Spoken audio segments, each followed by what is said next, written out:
राजधानी लखनऊ से सामने आ रही है, जहां छांगुर बाबा को लेकर रवाना हुई एटीएस की टीम।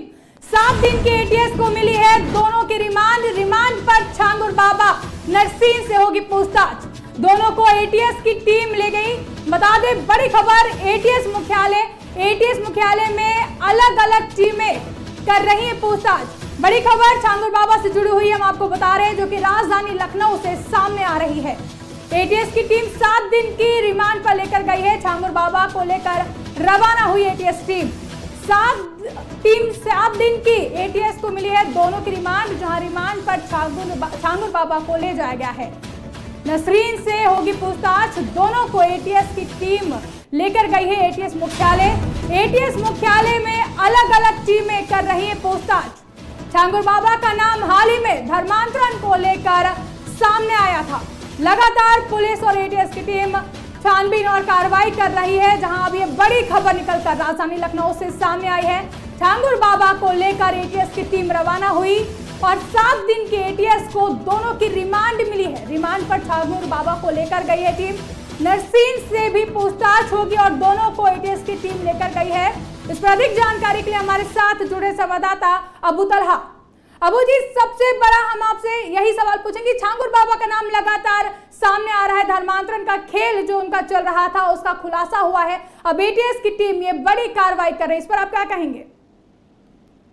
देखिए, बिल्कुल आकांक्षा, अगर बात करें तो जिस तरह से छांगुर बाबा की गिरफ्तारी हुई थी राजधानी लखनऊ से एटीएस ने की थी, उसके बाद से ही उसको पहले जेल भेजा गया था। अब कहीं ना कहीं, क्योंकि देखिए एक बड़ा धर्मांतरण का सिंडिकेट जो है वो सामने आया था, उसके बाद अब एटीएस ने छांगुर बाबा की जो रिमांड है वो 7 दिन की मिल गई है एटीएस को। तो ऐसे में अब उसको जेल से लेकर एटीएस की टीम एटीएस मुख्यालय पहुंच गई है, जहां पर छांगुर बाबा के साथ साथ नीतू उर्फ नसरीन से भी पूछताछ की जाएगी कि आखिर कैसे ये तमाम सिंडिकेट ये चलता था, कैसे इतना बड़ा करोड़ों का लेन देन जो था वो होता था, कैसे ये लोग इस सिंडिकेट को चला रहे थे और कौन कौन इस सिंडिकेट से जुड़ा हुआ है, क्योंकि विदेशी फंडिंग का भी मामला सामने आया। बड़ी कह सकते हैं करोड़ों का लेन देन सामने आया और लगभग देखिए आंकड़ा मतलब एक हैरान करने वाला है आंकड़ा कि 1500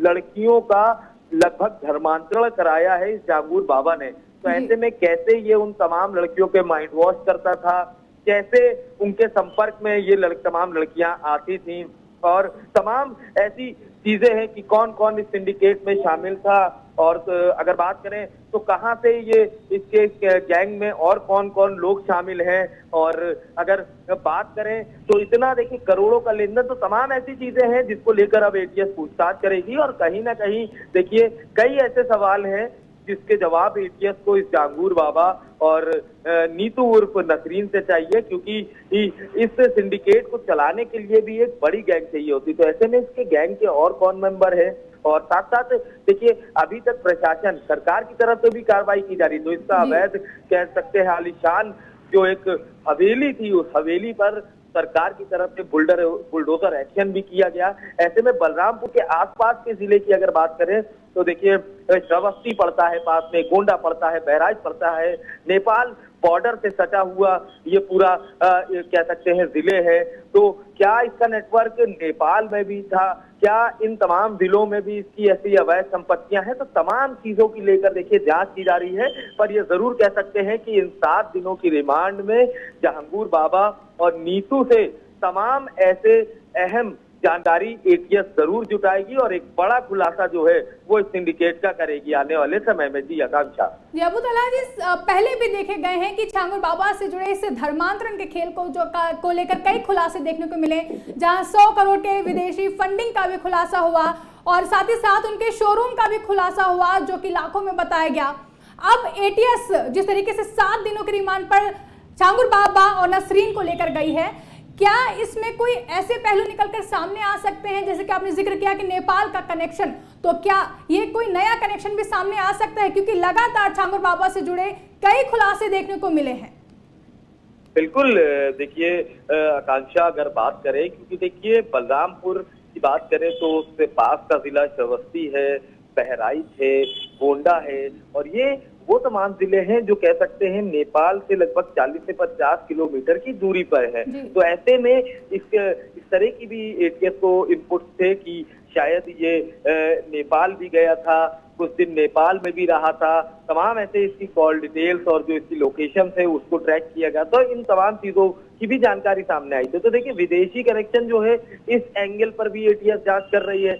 अब ये भी कह सकते हैं कि झांगुर बाबा का ये जो धर्मांतरण का सिंडिकेट है, इसमें ईडी की भी एंट्री होने वाली है, क्योंकि देखिए जो करोड़ों का लेन देन था, 100 करोड़ से ज्यादा का लेन देन सिर्फ 2 अकाउंट से बताया जा रहा है। तो ऐसे में और कौन से अकाउंट से जिससे लेन देन हुआ है, और इतने करोड़ों का लेन देन, तो ऐसे में ईडी भी इन तमाम चीजों की जांच करेगी कि आखिर कैसे इतना ये फंडिंग कहां से आती थी, कौन कौन लोग फंड्स आते थे। क्योंकि ये भी बताया जा रहा है इस पूरे मामले में कि विदेश से जो मुस्लिम कंट्रीज हैं वहां से झांगुर बाबा को फंडिंग होती थी। तो इतनी बड़ी फंडिंग कैसे होती थी, कौन इस फंडिंग की मध्यस्थता कर रहा था, कौन बीच में रहकर इस फंड को झांगुर बाबा तक ट्रांसफर करवा रहा था। पता था कि बहुत सारे एंगल है इस पूरे सिंडिकेट को लेकर। पर अब इन 7 दिनों में ये कह सकते हैं कि इन 7 दिनों में कई ऐसी तस्वीरें हैं, कई ऐसे खुलासे हैं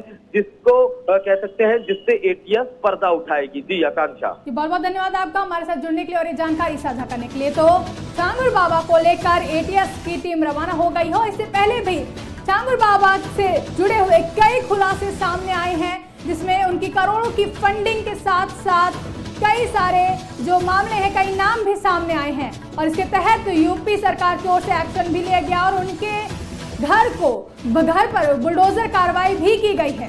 बड़ी खबर, एटीएस मुख्यालय अब 7 दिनों की रिमांड पर लेकर गई है और अलग अलग टीमें इनके साथ पूछताछ कर रही हैं। बता दें कि झांगुर बाबा के साथ नसरीन से भी पूछताछ होगी। एटीएस को दोनों की 7 दिनों की रिमांड मिली है। झांगुर बाबा को लेकर एटीएस की टीम रवाना हो चुकी है।